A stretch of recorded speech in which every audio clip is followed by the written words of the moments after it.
De opruimwerkzaamheden binnen uitgezet in Gietsjerk. En de bewoners, liek als richtje, maaien gelijk weer aan de slag. Want het winkeltje wordt verhuizen naar de kas.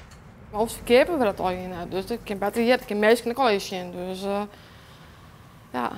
Want waarom kan het daar net? Nee, maar het is brand. We hebben brand gewoon. Dus we kunnen net met een theehuis. Dus het is wel alweer mooi meidje. In de nacht van 14 op 15 juli gaat het mis. Door kwaadsluiting slaan de vlammen binnen de kwaadste keren uit het dak. Bewoners sliepen gelukkig in de appartementen achter het pand. En wie een famke, die collega van die huis roepen, dat we brand weer dus. En dan moesten we naar boeten. En wat dachten ze toen?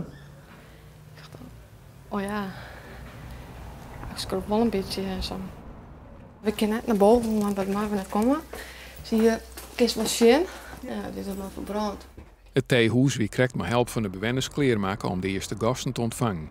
Maar ze kunnen weer heel onij beginnen. De skeer is grut. Het ben alweer hartstikke leven en goede mensen.